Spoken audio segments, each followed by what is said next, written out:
Most people think explaining themselves makes them look reasonable, mature, intelligent. But psychologically, it does the opposite. The more you explain, the weaker you appear.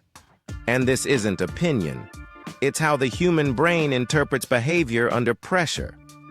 When someone questions you, challenges you, or doubts you, your response sends a signal. Not just through words, but through timing, tone, and length. Strong people respond briefly. Weak people over-explain. Why? Because over-explaining is rarely about clarity. It's about fear. Fear of being misunderstood. Fear of being judged. Fear of losing approval. And fear always leaks through behavior. The moment you start justifying yourself too much, the other person's brain makes a simple calculation. This person needs me to believe them. And the one who needs belief is never in control. Think about how authority works. Judges don't explain every verdict. Leaders don't justify every decision. High-status individuals state and move on. Explanation is not power, certainty is. Behavioral psychology shows that humans associate brevity with confidence. Short answers signal internal certainty. Long answers signal internal doubt. Even when the content is logical, the length undermines it. Because people don't process explanations analytically in social situations. They process them emotionally. If you sound defensive, they feel dominance. If you sound calm, they feel respect. Over-explaining is often a conditioned habit. You learned it early. As a child, explaining yourself was a way to avoid punishment, to gain understanding, to stay safe. But what worked in childhood destroys authority in adulthood, because adult social dynamics are about boundaries, not permission. When you explain too much, you shift the frame. You move from equal standing to subordinate position. You implicitly accept that the other person has the right to judge your choices. And once that frame is set, everything else follows. Tests increase, pressure increases, respect decreases. This is why people who over-explain get questioned more, not less. Because explanations invite scrutiny.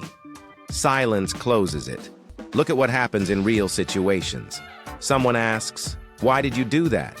A weak response sounds like an essay. Apologies, background stories, emotional context.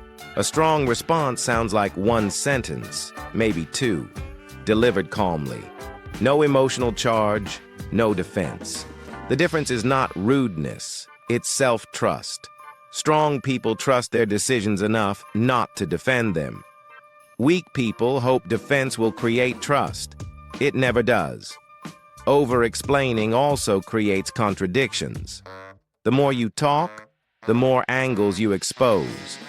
People pick at details, question inconsistencies. You give them material to attack. Silence gives them nothing. That's why interrogations work the way they do.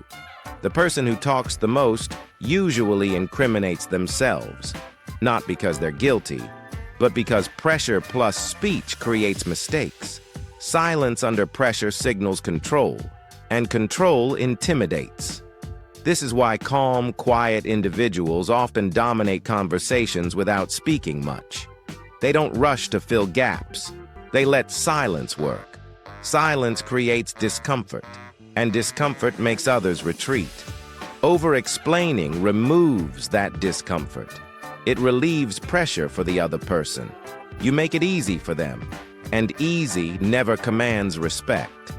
The key difference is intention. Silence from fear feels submissive. Silence from choice feels powerful. The same behavior, completely different signal. That's why learning to pause is critical. When questioned, don't answer immediately. Don't rush.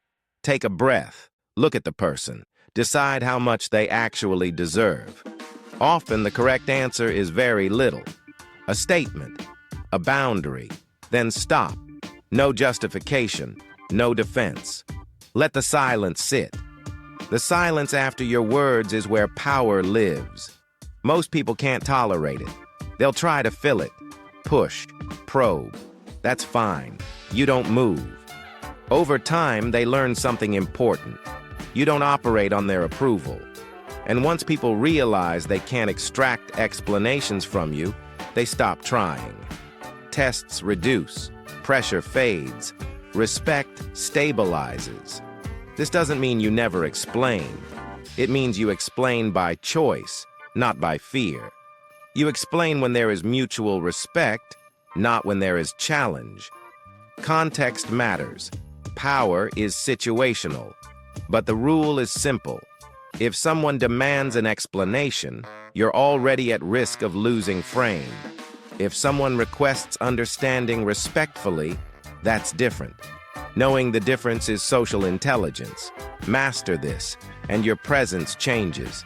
You speak less, but every word carries weight. People stop interrupting you, stop questioning you unnecessarily, because they sense something solid. Not aggression, not arrogance, self-respect, and self-respect is always felt. Never forget this. The goal is not to win arguments. Goal is to maintain position. And position is maintained not by words, but by restraint. Say what's necessary, then stop. Let silence do the rest. Stay sharp.